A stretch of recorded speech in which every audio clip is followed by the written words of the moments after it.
मैं इतना दम रखती हूँ कि अगर मेरी क्षेत्र में कोई समस्या आती है तो मैं डीएम और एसडीएम के जाकर वहां पे धरना लगाने का भी हिम्मत रखती हूँ कि अगर मेरे क्षेत्र में ये समस्या है, जब तक उसका निवारण नहीं होगा तब तक वो दरी वहां से हटेगी नहीं। मैं खुद के अंदर इतनी मैं काबिलियत रखती हूँ कि मैं अपने क्षेत्र की समस्याओं की आवाज को बुलंद रूप से पहुंचा सकूं, यहाँ तक कि ब्लॉक में भी और यहाँ तक कि फिर देहरादून तक भी जो भी समस्या होंगी उन समस्याओं का पर मैं काम करूंगी। स्वामी विवेकानंद जी के विचारों पर मैं चलती हूँ।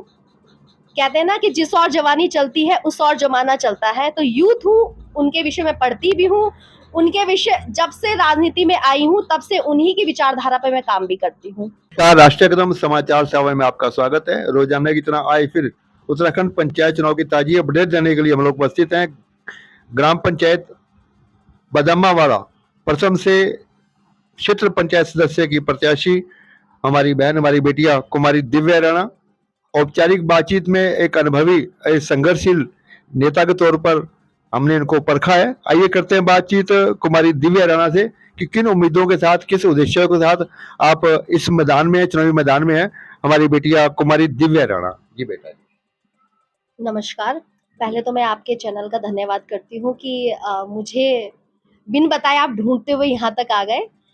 और साथ ही मैं ये कहूँगी कि जब जिस क्षेत्र पंचायत से मैं तैयारी कर रही हूँ उसमें सामान्य महिला की सीट आरक्षित हुई है, तो जब सामान्य महिला की सीट आरक्षित हुई तो मुझे लगा क्यों ना मुझे भी चुनाव लड़ना चाहिए, क्योंकि 2012 से मैंने छात्र राजनीति की शुरुआत की।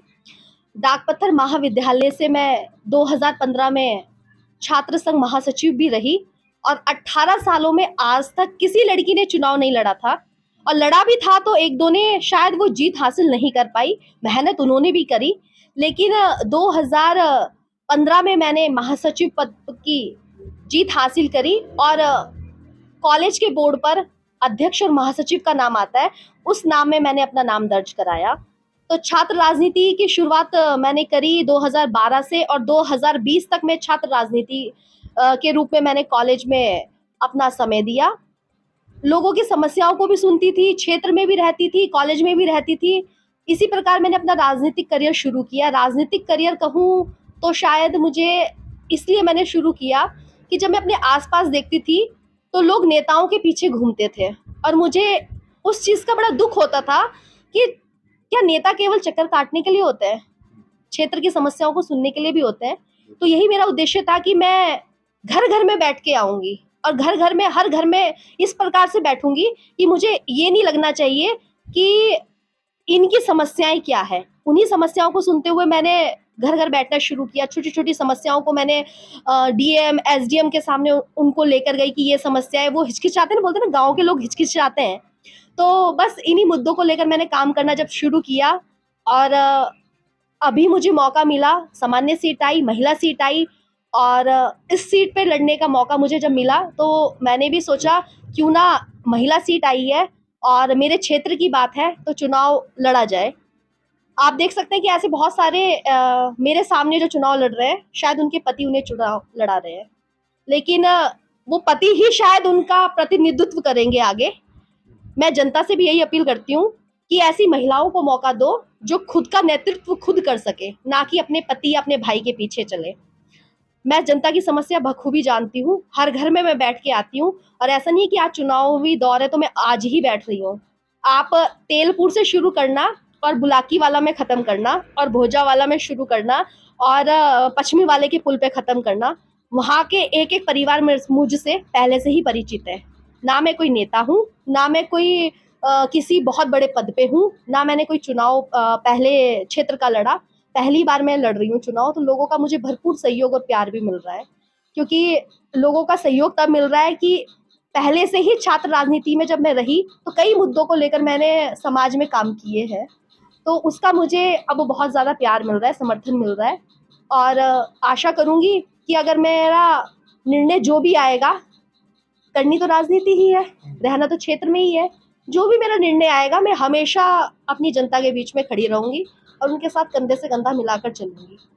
बेटा जी, एक चर्चा है यहाँ पर कि देखो प्रत्याशी आते हैं, कैंडिडेट जाते हैं जनता के पास, हमें खड़ा करो वोटो, लेकिन यहाँ के जागरूक मतदाता सहमति से आपके पास आए, आपसे निवेदन किया कि बहन जी हमारी लड़ाई लड़ो आप, तो हम सहमति से आप लोगों ने खड़ा किया है और लोग ही आपको जिताएंगे, ऐसी भी चर्चा सुनने को मिल रही है। बिल्कुल बिल्कुल, देखो मैं तो खुद बोलती हूँ कि मैं जिस दिन ऐलान हुआ कि चुनाव आ गए और बहुत जल्द चुनाव होंगे, तो उस समय मैं 14 तारीख को उज्जैन गई हुई थी, तो मुझे वहां से गांव वालों का फोन आ रहा है। 17 तारीख को निर्णय आया, तो गांव से मुझे फोन आ रहे हैं कि बेटा तैयारी रखो, सामान्य सीट है, आपने चुनाव लड़ना है। बोला ठीक है अंकल जी, मुझे आने तो दो पहले।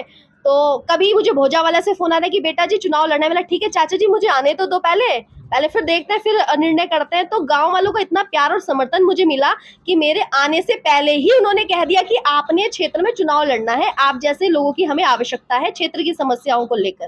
तो लोगों का मुझे भरपूर प्यार मिल रहा है, लोगों ने ही मुझे कहा कि आप चुनाव लड़ो, जब आप इसी फील्ड में हो तो देखो जनता के बीच में जाना भी जरूरी है।